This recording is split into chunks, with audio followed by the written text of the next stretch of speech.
It's an entertaining read, I suppose.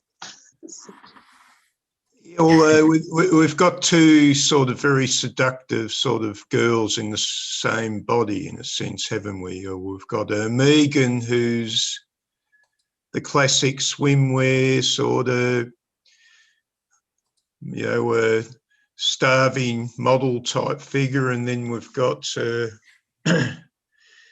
Shades, who's a little bit more of a nerd. So we've got sort of a schizophrenic sort of individual here. Mm-hmm. Yeah, by the end, we got the contest between the two, fighting over the physical body.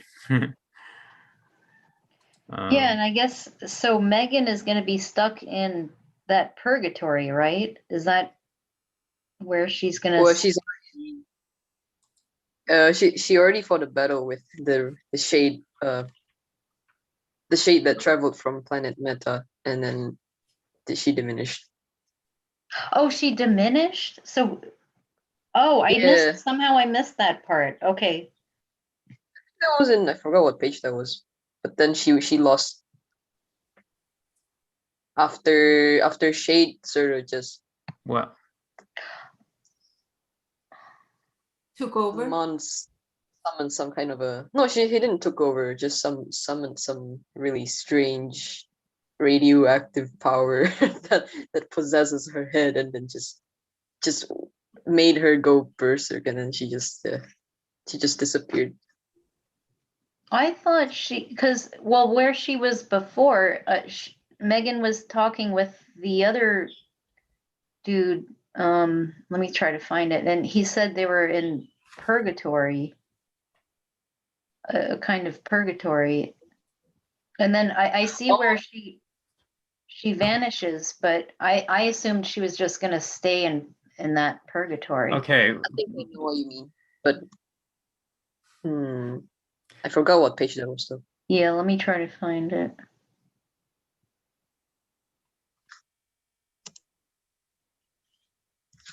Okay, if we're talking about the ending, I'm guessing everybody made it all the way to the end of the book. Yeah. If you got to the very last end, you saw what happened. She goes through the door, the mind's door. All right, so let's go ahead and do it then. So this is the very end here. Oh, I found the page where he says, okay, go ahead. You're in limbo. That's what he said. It's page 114, I think. I don't have numbers. Oh. It was a Martian astronaut that died on Mars. He said, this is limbo before the next step. All right. Now that you're here, we can go to Oblivion together. I'm not dead. I'm invincible. You can't go back. I still got living to do. Yeah. But we can move on. It's not possible. We can move on together. Okay. So yeah, and then I guess where she disappears is on page... Where is that?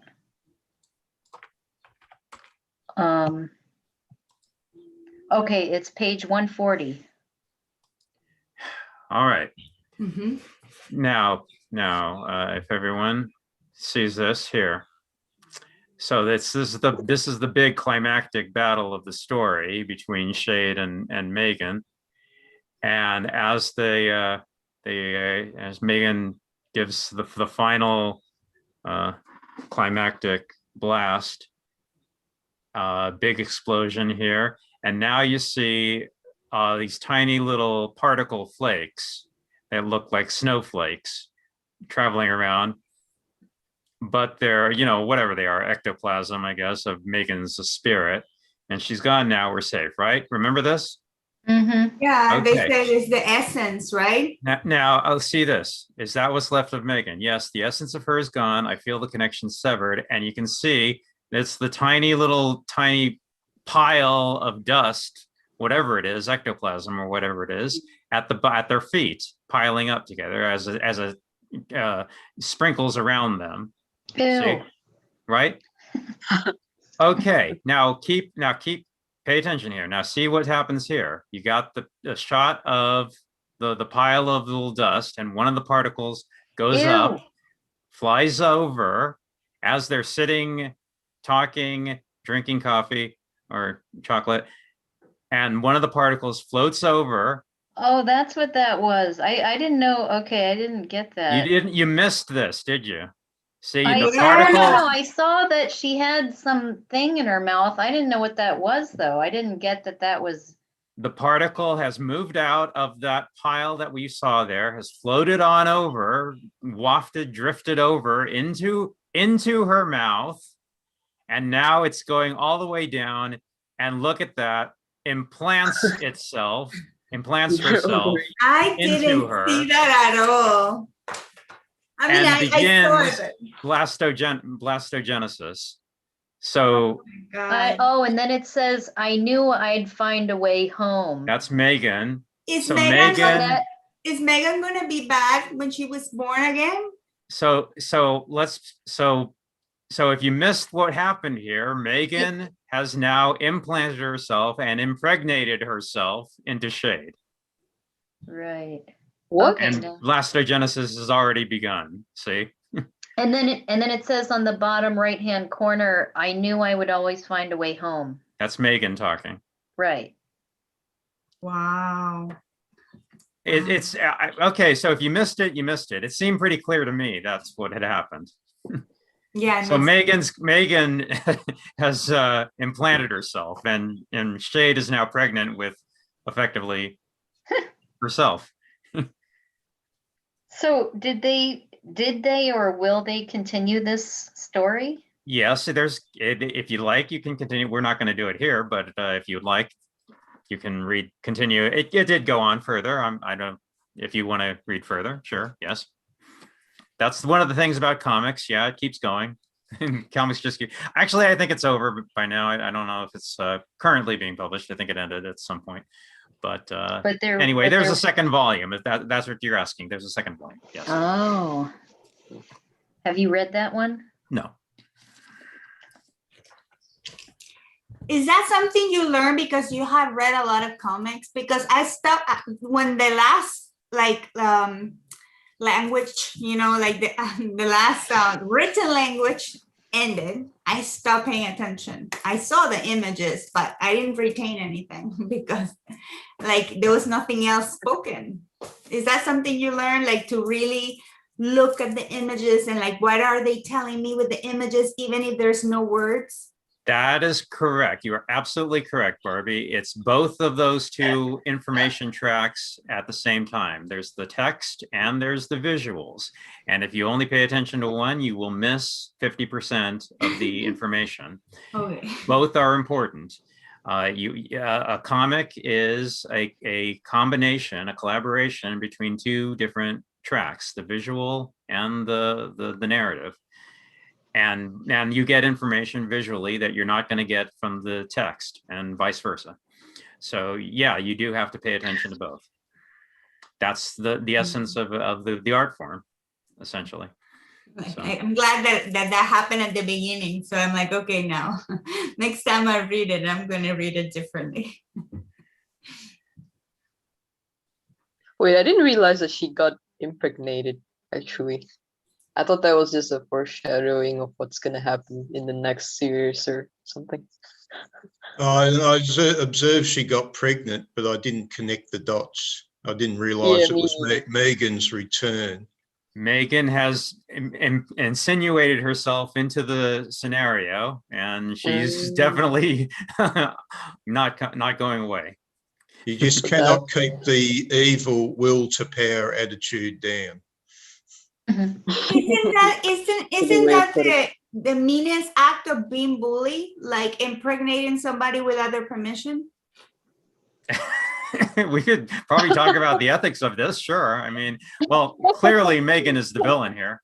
But Megan's body was stolen by Shade. That's true. Well, we can talk about the ethics of it. I mean, she was brain dead. She was comatose, and they were just about to pull the plug. So there was no hope that she was going to recover. So, This body I is mean, mine. it's still an ethical consideration, I suppose, we could talk about. Hmm.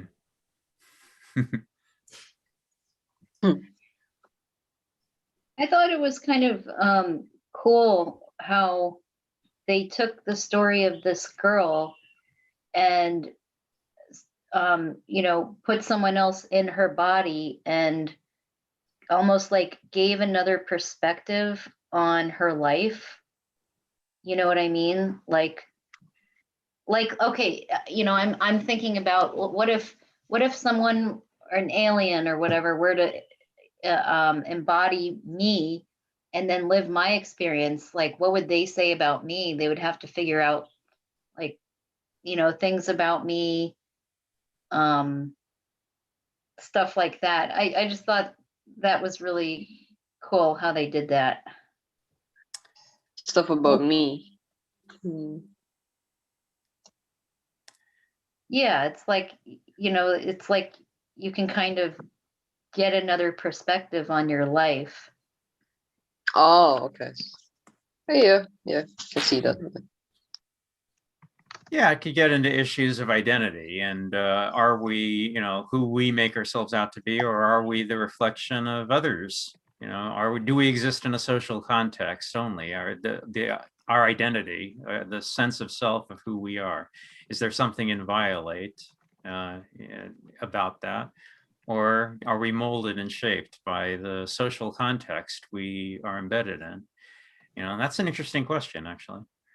Well, but if you ask it like that, if you put it in that perspective, she didn't know who she was. So she had to go and see it through the eyes of other people. And then I don't remember the name of the boy that helped her see it through like the internet, what other people were saying about her and what they did to them. Oh, River. Yeah. But there was no, like, for example, analysis, from the perspective of what's the name of the protagonist of Megan? Like Megan wasn't saying like, I feel good being bad, or I am bad because of this, or I repent, or I love it. Like there was no analysis like that. So it's like you cannot tell any part like that. So it's almost like the devil and the angel persona of a single person. But what if what really happened was she, after this accident, she was literally in another state of mind. What if she basically had forgot all about who she was and how she was, and then she realized she doesn't want to be that way anymore? That could be the story too. that's what I thought it was. I mean, I don't know how comics are, maybe that's not like for like, maybe the story is not what I thought, but I thought that there was no ending, that it was like a schizophrenic person and she didn't like her life and she didn't like that she was a bully. So she created a new personality, and this personality was fabulous and it was good. And it was like so good and so fabulous that it seemed like from another world, and then at the end, that personality took over because it's good and the other one was bad. Wow. Right. Mm-hmm. Yeah, it's a good summary explanation. But could that be true, or are comics like meant to be like literally from another planet and stuff? Like sci-fi books that I'm reading now, they are meant to be from another planet and they need to develop the planet and all that stuff. Those are the rules. That's what they told me when I went to the sci-fi. Yeah, I mean, in any good work of art, there's a text and there's a subtext. There's the literal surface, what the story is about, and then there's, okay, well, what does it mean? What's the psychological reason? What's the emotional? What's the mythological reason? What's the sensual explanation for what's going on? Any movie you see, if it's a good movie, there's a subtext about it. Like I'll give one that comes to mind. Has everybody here seen Close Encounters of the Third Kind? I think it was a while ago, but yes, I think. Okay, I hope everybody's seen it. No? Okay, but Carolyn, what would you say? We all know what the I text, probably don't remember. the text of the movie is aliens come All I down. remember is Sigourney Weaver. She's in that movie, right? No, you're thinking of a completely different movie. Okay, never mind then. Okay. Well, All right, so that's a bad example. We all gonna watch it now. Okay, so that's a bad example. Let me try to think of a better example then. I don't know if I can. But anyway, there's supposed to be a subtext about what a movie's really about. Mm, Well, and you can interpret it in many different ways too. I mean, like the literal story is that this alien took over her body, but you can also, I think, from my perspective, I can also kind of see how this story could be of someone who, like I said, like got in an accident, woke up, realized they were an asshole and wanted to change, Yeah. yeah, and that gets into our question of self-identity. Can we do that? Can we become a different person if we wanted to? I mean, is there any reason we couldn't just decide, well, today I'm a different person? Yeah, why not? Or are we just the result of our momentum we've built up over the years, and we're locked in? Can we reinvent ourselves? Yeah. Well, I think that like when you have when your identity is associated in a place inside a group, you know what I mean? Like you are the group leader, you are the group alpha, you are the group popular, you are the group whatever, and you decide one day that you want to be somebody else. The group or the society or whatever have to go along with it, because otherwise you're gonna have to fight it, or you're gonna have to convince them that now you're no longer A and you're gonna be B. So that's harder. Of course it can be done, but it's like harder because they all gonna see you a certain way. So I think it is possible, but it's hard. For example, she was a bully forever. Now she's gonna decide to be good. It's gonna take convincing, you know what I mean? And she might not convince them, like there was like the friend that she like the girl that she bullied the most. Like she didn't want to believe it, because it was very hard to believe. And I think some people in the real world will never believe it, no matter what she does. So. Mm-hmm. And I really like, can I point out this thing on page 142? I think this is like I don't know what you want to call it. I don't know the technical term, like not the climax, but like the whole, where the story's message, I think, lies, is where she says, "Will you help me figure out how to live on Earth? I think I'm stuck here." I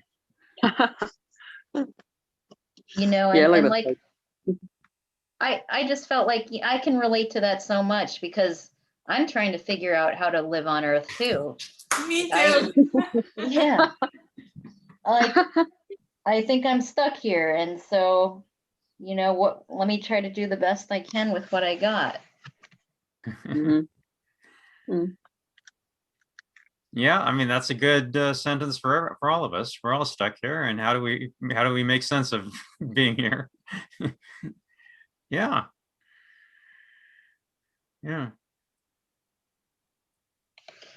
But see, there are a lot of, maybe one of the reasons I didn't notice those sprinkles, the pink sprinkles and stuff, was I mean, I saw a lot of weird stuff in this whole comic that I was like, what the heck is, like, what are those? Why does she always have those target looking circles? I thought that they were records. Yeah, I'm like, what the heck is that? Yeah.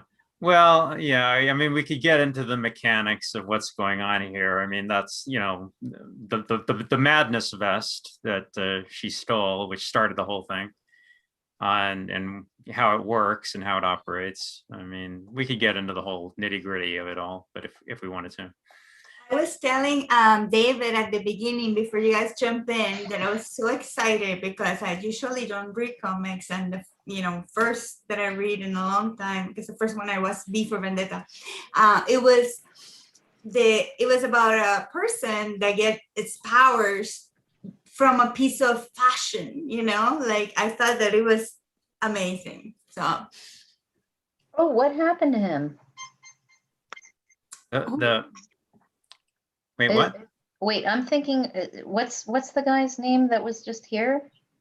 Oh, I don't know. Who, Steven? Yeah. I think it's Yeah, internet. Yeah, his internet is disconnected. Yeah, his internet connect just dropped. Oh. He'll be back. He's always back. I know. Yeah, so we were talking before everyone else got here that this is definitely a much more feminine story than Yeah. than Into the wilderness or the wilderness. Yeah. Barbie made the point that the main character, Shade, of course, gets her superpowers from her fashion. Well, not the M-Vest, of course, which gives her powers and starts the whole journey that she's on. And she cuts her hair almost immediately. It should just change her entire outward appearance. Yeah, this is, and the fashion was very important to this story.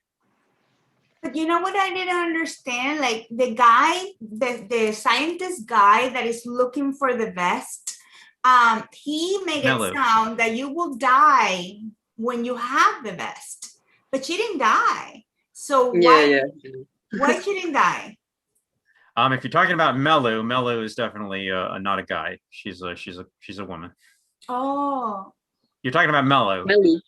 Melu. Oh, you mean the like scientist? The soldier-looking person that is like in the lab, and he's angry that the coat got stolen, and he's like furious looking for it because he No. I think you're talking about Melu. The scientist kind of person. Yeah. Melu is very definitely female. It's female. Okay. So she made it sound like you would die. Not the red one, this one. Dress in white. This one. That's Melu. Melu is a female. Yeah. Female. So she made it sound that you will die if you put it on. Yes, that one. Okay, here she is. Yeah, it might be different. Yeah, with the haircut, because there's a little bit of androgyny, a little bit, let's say, but she's definitely a female. Here she is. There's a backstory if we want to get into the whole backstory of what was going on, because remember, do we want to? Yeah. I mean, if you've read this book of the last couple of days, so you know who Rack is. Of course, Rack was the poet that Loma Shade is obsessed with. And well, what happened with Rack Shade is... Wait, is this in the story, or did I miss that? I remember seeing the name Rack, but I don't know. Yeah, it was mentioned a couple of times. Yeah. They even have the poetry book. Okay, I guess I forgot or something. Rack Shade. Okay, so Rack was the original guy who he was actually an agent of the government. They gave him the vest to go down to Earth, and a lot of stuff happened. This woman, Melu, was Rack's lover. They were lovers at the time, and a lot of stuff happened, et cetera, et cetera. And when Loma stole the vest from the museum, clearly it's obvious why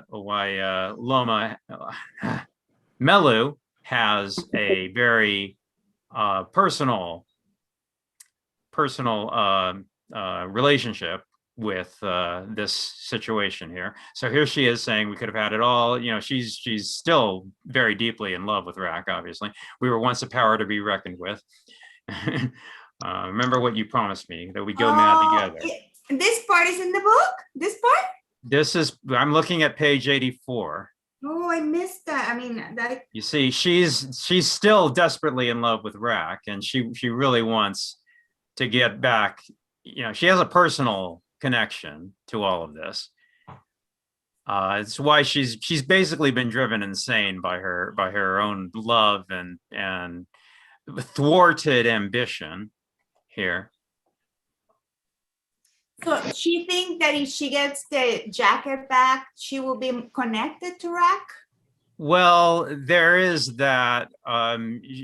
Melu was intended to be a high-ranking official, but because of the events that happened, however long ago it was that everything happened, as I said, there's a huge backstory.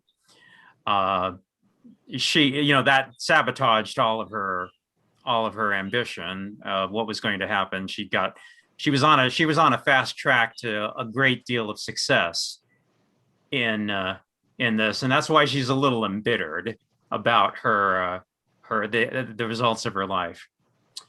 So here she says, if we don't seize the day, we'll be dealing with small problems forever. I've been stuck here long enough. But the MVEST program, the madness, the coat, if it's as bad as you say, madness destroys what it touches, especially if you don't know how to use it. You know, we wait and see what happens. Madness always reveals itself. And you can tell, yeah, just, you know, she herself has been badly damaged by the past history of what happened. And she's she's gone a few steps too far down the madness road her own self. That was one of my favorite lines. Madness always reveals itself. There was another one that I was like, wow, that's a good one. Mm. Find it. Yeah, this whole thing was written so well. At first I was so confused, but I kind of gradually understood, you know, what was happening. And but obviously there's a lot of stuff. Like, I think I remember reading this and I'm like, I think I was thinking to myself, what the heck are they talking about? So yeah, okay. So here's two of them, and then, yeah, why are you helping me? I'm doing the job. Find the madness. And then she's just so single-minded in her determination to recover the MVEST. It's like the only one thing she has left of Rack at this point, and she's just, you know, she's overcome all of her ethical. You know, they used to be good, but you know, she's overcome all of her ethical inhibitions, and she's just ruthless at this point. You know, she's just grown mad by love and frustration with the way her life has turned out. and what happened to Rack? He died? It's a mystery.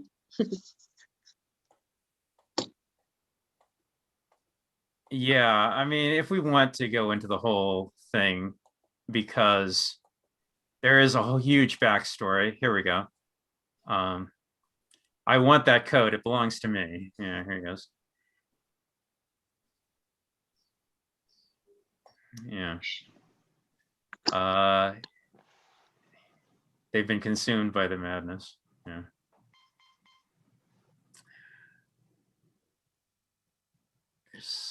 And by the way, Loma wasn't perfect either. Look what she put her ex-boyfriend through. Oh yeah, the guy back there. Yeah. No. Here we go. Here we go. Here we go. This is it. The entirety of the book.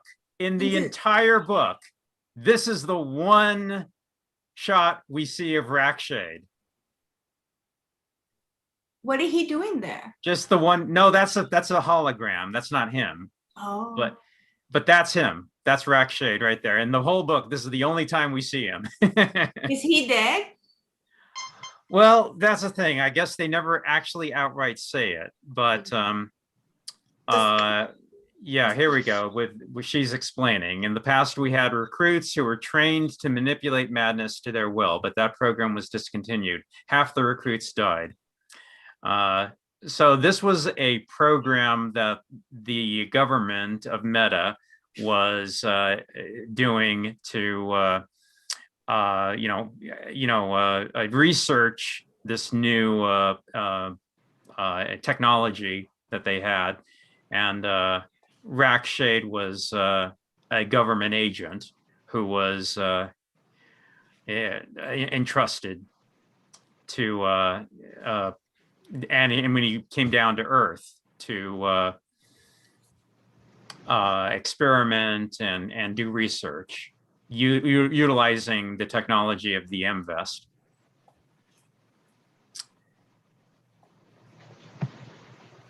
Yeah, here we go. You see, this is what it was all about. It was basically a weapons program. The area of madness is a buffer zone between our planet and others. This is where madness stream was harnessed. The area is in disarray. With funding, we can bring it back. We can tame it with the code. To what purpose does madness help Meta? What's the best way to conquer other worlds? First, let them go mad. So it's basically intended as a weapon. It kind of reminds me of the MK Ultra experiment. Yeah, if you remember that back in the 60s, yeah. This is the other phrase that I like. Madness always destroys what it touches. I love it. I mean, you know, I had this weird feeling that they were kind of talking, or like the comic. Okay, when I first started reading it, it felt like this was some kind of really trippy kind of thing that people on drugs would picture or imagine. And now that we, you know, going over what you just showed us, and here you go. They're doing drugs here, and the madness thing. It reminds me. It makes me think about drugs. Like, do you think that it's kind of like a drug? Sure. I mean, you could say there's a metaphorical aspect. I mean, certainly the visuals are intended to be this, you know, psychedelic, kaleidoscopic, trippy type of visual experience. So when Lua, what's the name of the female character that I asked you that said Loma. that what is it? Oh, Melu, you mean Melu? Mellow. When Mellow said that the jacket will kill the person that wears it, is a lie. Well, I guess she did mention that there were other agents and they actually did die. So then how come the protagonists don't die? Yeah, so there's something else happening, you know, but we have the first time we meet Loma Shade in her real alien form here, where she says, yeah, Rackshade is kind of an idol of mine. Like everything that happened, it previously happened, you know, probably 30 years ago. So, you know, Rackshade's become kind of an underground legend, like Jim Morrison or something, you know. Why is the name Shade just like Loma? Yeah, that is interesting. It doesn't directly say that they're related, does it? But yeah, he was Rackshade and she is Loma Shade. It's maybe she changed her name because in honor of him. It's possible, but yeah, they don't explain that, do they? Or are they related? It doesn't actually explain that. I think they are related. Well, maybe. Oh, but here she says, we both were adopted. Our parents failed the parenting test. I've read his poetry, seen his biography. She's obsessed with Rackshade. Yeah. And here she is standing in front of the museum. It's in a museum now, his famous vest. Well, if we want to, do we want to actually go back and read the earlier volumes? I mean, You will it mean, make wait more a sense minute. to you guys? Are you that interested? Oh, I'll be wait a happy. minute. Wait a minute. Is this why you know all this stuff? It's not because you interpreted it from this story? I keep saying there is a backstory. I know, but I didn't know the backstory was actually another separate story. Yes, Oh, sure. Yeah, now I'm really into this. yes, no, okay. If we want to go to the full, yeah, no, it was well, it was Shade the Changing Man, which was created in the 1970s, I believe, came out in 1976, created by, I think, Jerry Conway and Steve Ditko. The poet? You might know who Steve Ditko is, the co-creator of Spider-Man. Shade the Changing Man came out in the 70s, and since then there have been a number of reboots and revivals, and if everybody wants to, I'm more than happy to put that on the schedule, and maybe we'll go back and read this earlier adventures of Shade. How is that If comic? we want, I haven't read them. I know what they are, but I haven't read them. You mean, oh, so you know the story, you know the backstory, but you've never read it. I've heard good things. So I'm saying, does everybody want to vote for putting it on the schedule? Maybe sometime next month? Yeah. If you like, I've heard good things, actually. So is the backstory about this character, the poet guy? Rack. Yes. Rack Shade. Oh, yes, I vote yes. I now want to know, because he's like an agent, but then he goes crazy. And then he's a lover of our protagonist. I totally want to read about him. All right, sure. See, this is why I don't usually read sci-fi, because I need like a Cliff Notes, or I need someone like you that will help me understand what's going on exactly. I don't know. Maybe my reading skills are just did you read the bio here? Here we go. I got towards the end, and then I was like, oh my God. I literally finished this during lunch today. Oh, really? Oh, and by the way, I'm so sorry I missed the other two meetups yesterday. And no, I have not finished those, but work kept me late and I could not get there. No problem. Yeah, it happens. So here we go. Melu Loran grew up in the elite Metan society, and she can trace her heritage back to the original species from Meta. She's like one of those Mayflower descendants, you know. She's a really, really like upper class Metan. Her parents, deceased, were renowned scientists, but Melu's brilliant tactical mind had her forging her own path in Metan bureaucracy, moving quickly up the ranks in her youth. Many thought that she would become the Metan Prime at some point. She was entrusted with the secret M-Vest project, which sought to harness madness. This is where she met Rack Shade, a down-and-out poet, looking for some quick cash by joining the M-Vest project, now discontinued. During the madness experiments, Melu and Rack fell in love, and her career took a dramatic downswing.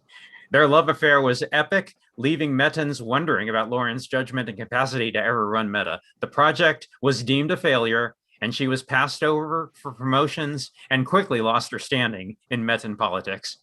Their breakup came due to a misunderstanding surrounding Melu's parents' death.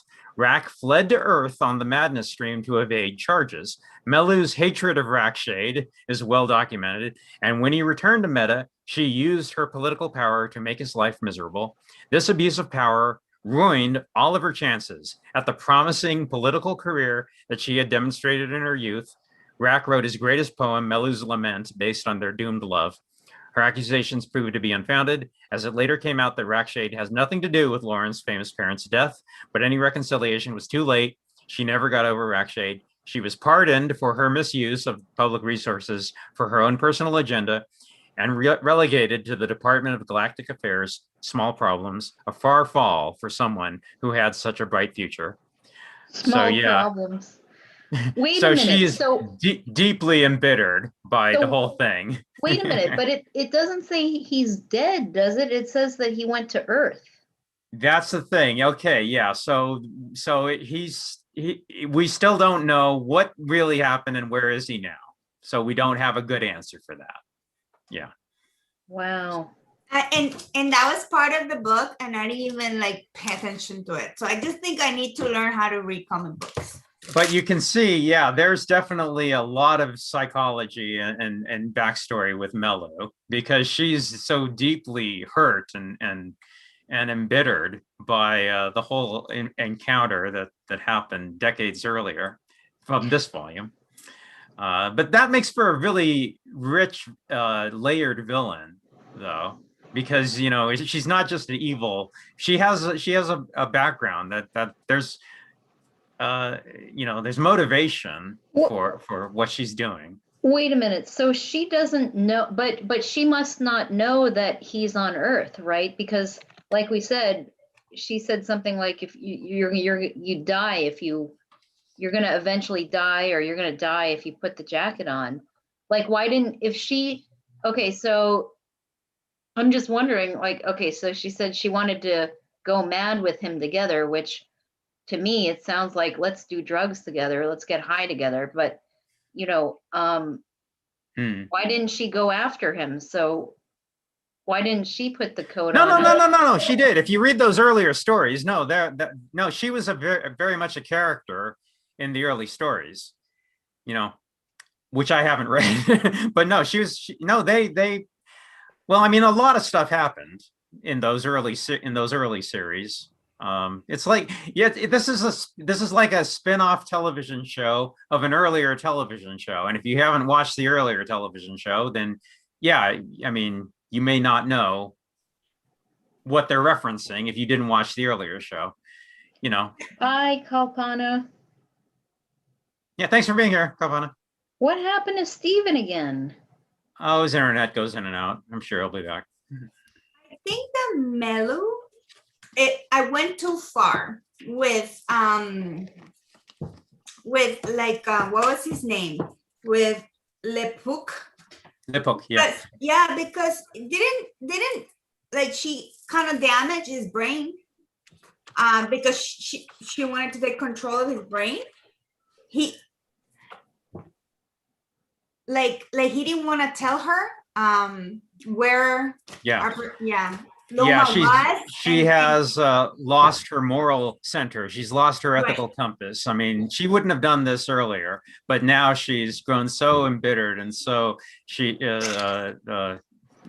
lost her moral center, and she's doing some very sneaky and underhanded things now with in her madness. That's why even if she's had reason to be so desperate and stuff, I think that she took it too far. She's definitely losing her path. Definitely. Yeah, if Rack could see her now, I don't think he would approve. I don't think he would approve what she's doing at this point. I will be right back. Gotta feed my cat. I have a question. Why did she not like modern technology, but she like older technology? You know, like she liked the old TV, but not like the iPhone, like, you know, like the new phones and stuff. Where does it say that? I missed that. Like she picked up a TV, an old TV, black and white, to see a sitcom, but threw away her cell phone. Her mama found it, and she like told her dad, like she threw away her cell phone. Oh, well, you know that okay. she thinks it's too primitive. But she liked the TV. She liked the TV, and she watched sitcom in black and white. She like loved it. Yeah, that's interesting. Like, why? I'm like, okay, you don't like it, like, you know, electronics, but then why do you like the old electronic? Wouldn't you like, if you like electronic, when you like the newer ones? Aren't they nicer? I mean, that's from my perspective. That's a good observation. Yeah. Well, from what I know, she just thinks it's primitive. So maybe she's more interested in. Yeah, that doesn't really make sense, isn't it? Because the more recent technology is just, according to her, already primitive enough. So what about the older ones? Isn't that just worse? Isn't that an old science fiction trope? The advanced alien comes down. Oh, you primitive Earthlings with your primitive technology. You know, how many times have we seen that? But didn't she like the TV though? Didn't she took the old TV and like sitcoms? Yeah, with the Life with Honey, wasn't that the show? So isn't that like contradicting? Like she throw away all her new technology, but she liked the old technology and like the black and white shows. Well, oh no, they explain why she liked the old ones because the old show, because that's what she watched in her planet when she was like paying attention to Earth. Yeah, the idea that broadcast waves continue going on forever, and it takes many decades before they arrive at some other civilized planet, and they see all the old TV shows that were being broadcast back then. But then I don't understand. Then I understand that, but why did she don't like the newer things? She liked Earth enough to come here. She watched the show.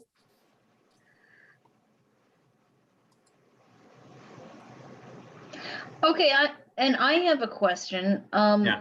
In the beginning, all those animals, the elephant and the tiger are in the hospital room. Who are those? Why is that elephant and the tiger there? The elephant in the room. Yeah, right. I think they represent her madness. Yeah, I don't know. I mean, And they the don't give you a crocodile? full explanation as to how the MVest actually works and what's actually going on. Yeah, I don't know what comes to mind are those like, you know, cardboard like stuff for like children's wards, you know, like cardboard decorations or something. I don't know. The way that I understood it was like, you know how they called the mom and they said we didn't like, you know, unplug the girl because, and then she's making everybody crazy here. You have to come for her because she's insane. So I think that jungle is like a representation of that's how crazy she's making people. Well, yeah. You know, yeah, that's what I said. I thought that she is being like a psycho, you know. Oh wait, because if you look very carefully, very carefully. Wait a minute. Yeah. You can see that those are electrical outlets. Right. So are these graphics, you know, painted on the walls? Okay, and then she's just kind of imagining. No. So this is Megan lying down in bed. Now you can see Megan's blue and Loma Shade's red coming in. So these are the painted images, I guess, on the wall. Now, as soon as Shade enters Megan's body, Megan goes away. But look at the hospital gown turns into the madness effect. And then the tiger is putting its the tigers and her... elephants and Snake has come to life. So this is the madness power effect where it does the crazy psychedelic things like all this stuff. So all these characters are now alive suddenly to the astonishment of the other doctors and patients and nurses. That's probably not supposed to happen. Well, wait a minute. I don't think are they literally, I mean, don't you think the doctors would be like, they said Megan is causing trouble. Yeah. Okay. Well, now, okay. Well, now see, this is something we talked about earlier. Whenever we do something from Marvel or DC, anytime we do something from Marvel or DC, we always have to mention this. Okay. It's like you've seen the Marvel movies, right? Now you assume, okay, you know, I mean, what would things be like if, you know, like in the Avengers movie, aliens attack New York, and, you know, that would change, you know, how we think about the world entirely. Okay, so this is taking place inside the DC universe, the same universe as Superman and Batman and Wonder Woman and all the rest of them, you know? So, you know, you kind of think, what would it be like to live on that kind of an Earth? You know, where you read in the news or you see on the news, like, you know, aliens attacking or giant monsters attacking and just weird stuff happening. So you got to think, okay, if you're living in this planet at some point, you know, when this has been happening, you know, since the 1940s, you know, by now you've just grown up with it and you realize, okay, this is, you just live in a universe where weird stuff always happens. You know, it's just like no more of a, I mean, it's when unusual things happen, it's no more unusual than, you know, whatever, you know, a shooting, you know, which is a bad, horrible thing to happen. But now it's so common that these days that it's no longer remarkable. You say, oh, it's sad that it happens, but yeah, it's something that we all have to live with now, apparently. But anyway, the point is, when something crazy happens, you realize, well, yeah, of course, we just live in a world where this stuff happens all the time. So you just got to think about that, you know, because this is actually taking place in the same universe as Superman and Batman and all the rest of them. So it's not No. metaphorical, it is literal. Or I mean, now that I'm looking at it again, maybe this is what Loma Shade is like seeing for the first time, and she's like kind of going crazy because she's like, what's, you know, it, and maybe what it looks like to her is that the tiger and the elephant are coming out of the wall and attacking people, but maybe in reality she's the one that's causing trouble, like the doctors said. Well, you know, maybe that was her imagination you know, first getting Like into her her body. hallucinations, like she's hallucinating these things, but like she is actually doing that to others. So Well, others are experiencing her, that she's experiencing that the elephant and the tiger are causing these things, and she is witnessing and maybe not being part of the attack. Right. Maybe that's what she sees, but what's really happening is she's probably flailing around and, you know, yeah, I don't know, causing trouble. Oh yeah, definitely causing trouble. Look at those people, they're in pain. Even the skeleton are in pain.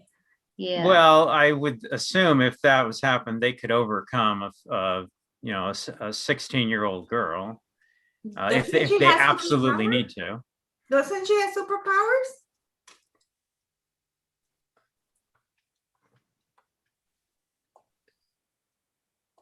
I mean, like, you look at the patient in the wheelchair. She looks in pain. And the doctor in the phone is really like begging the mom, you gotta come get her. She is awful. Yeah. See the one in the wheelchair? She's like, oh my God. Yeah, it was definitely confusing when I first started reading it, but I just kept going, and then eventually I understood what was happening. Yeah. So what I'm saying is, I think the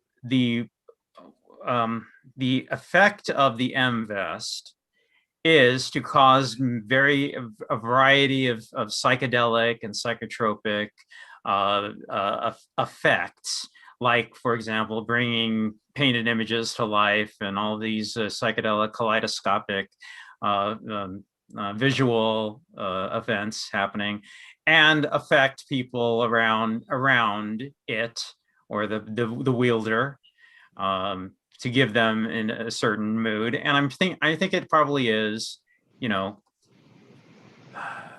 influenced by the wearer's attitude and intentions.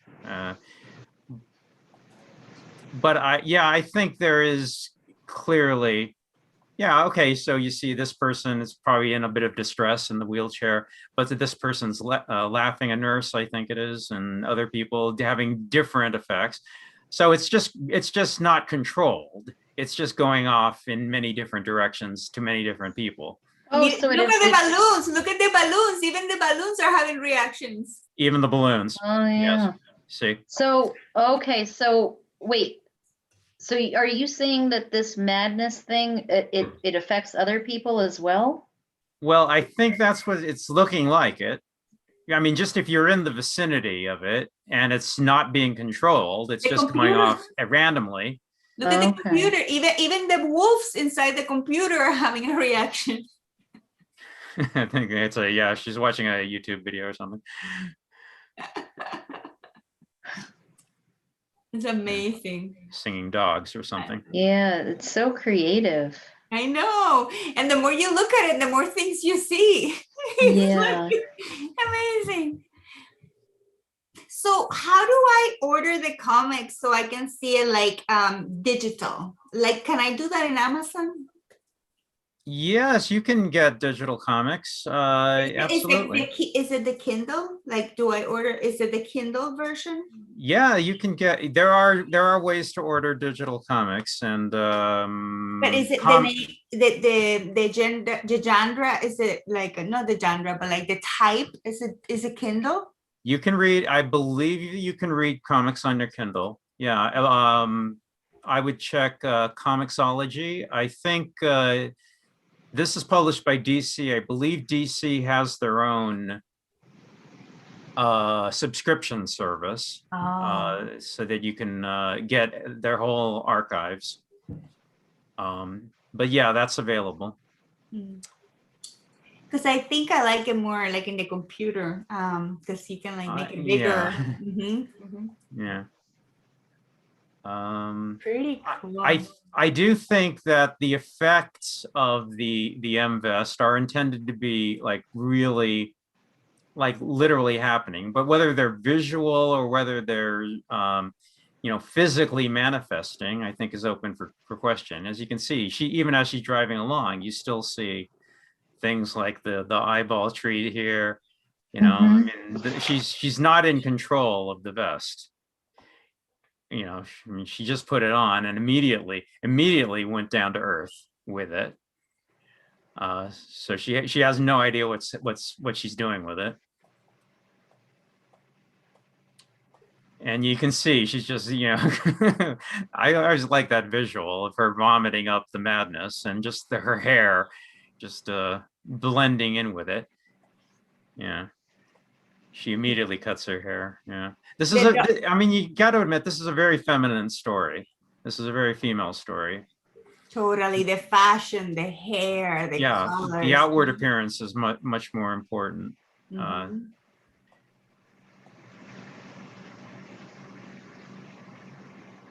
And yeah, these little circles that are always swirling around are they intended to be just psychological, or are they actually there? But clearly they are there because they point them out. They point to them a lot. So go back up. When she's sitting down for dinner, she is like doing that because she's bored to death? Yeah. Like those are the parents that she's sitting with, right? But yeah. Okay. Yeah. So some of this is it really happening, or is it in fact in her own head? Yeah. I mean, yeah, it's maybe she's having the effect on the parents, and the effect is that they are like boring. So they're bored to death. Maybe. And she's like, I'm bored to death, and she literally like going down. You see. But you know what? The only one that doesn't have any effect is the dog. The dog is always a dog, and he's always barking, and he don't like her no matter what. Yeah. Here you go. Someone has stolen the Madness Fest. I want to know who. Melu, that program was discontinued years ago.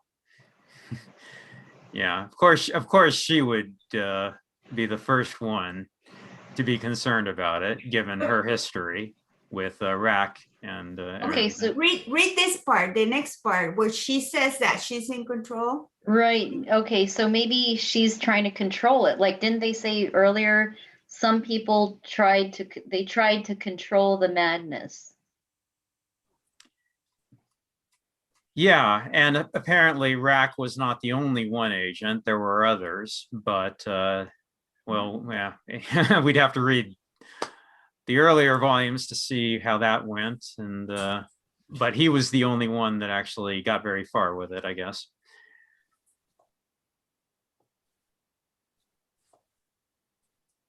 And now Loma, and we see what she's starting out with doing with it.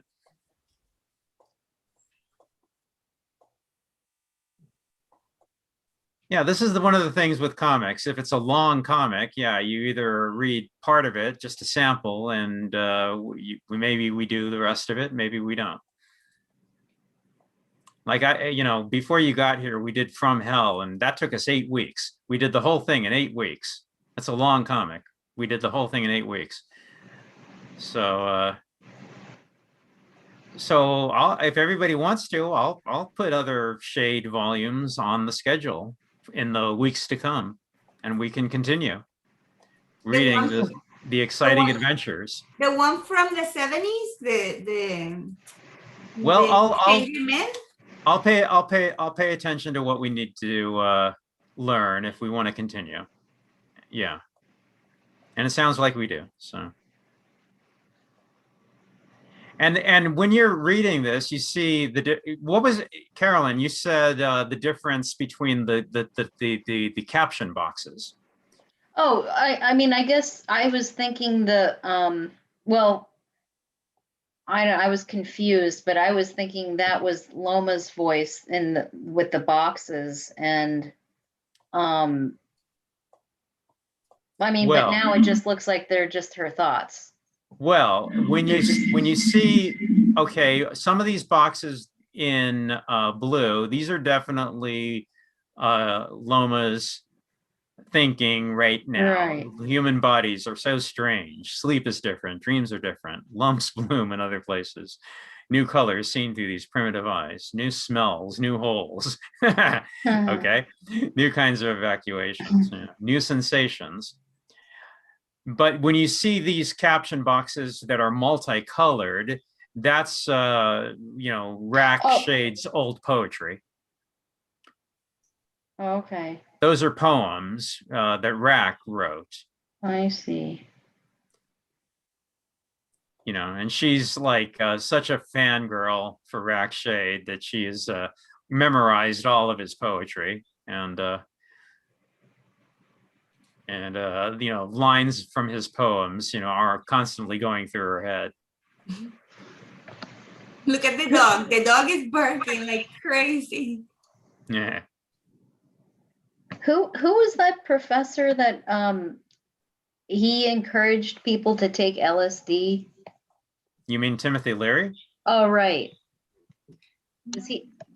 That kind of reminds me of. And then the bubbles is when she speak out loud, or when people speak out loud. Anybody?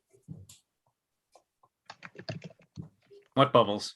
Like you were explaining every type of word in the comic. Like the blue is when she's thinking, the shaded one is the poetry. So when there's like bubbles, white bubbles, is when they speak out loud. Anybody? Yeah, I think the bubble is when she's actually speaking. That's my question. Yeah. Okay. Cool.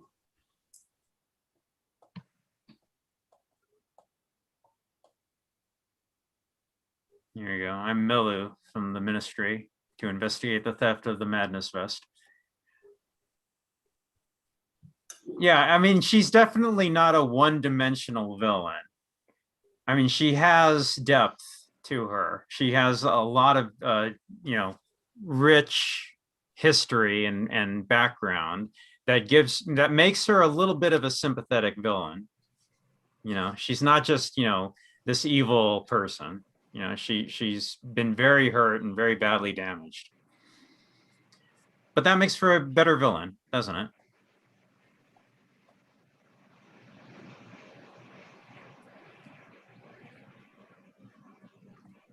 So anyway, I'm glad it seems like everybody really loved it. Really liked this. I'm glad.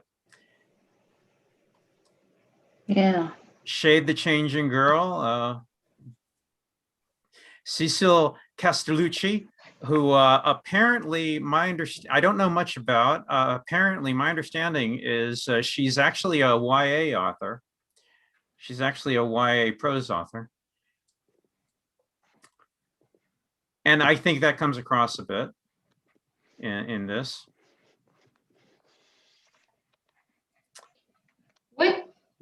What comic are you doing tomorrow morning?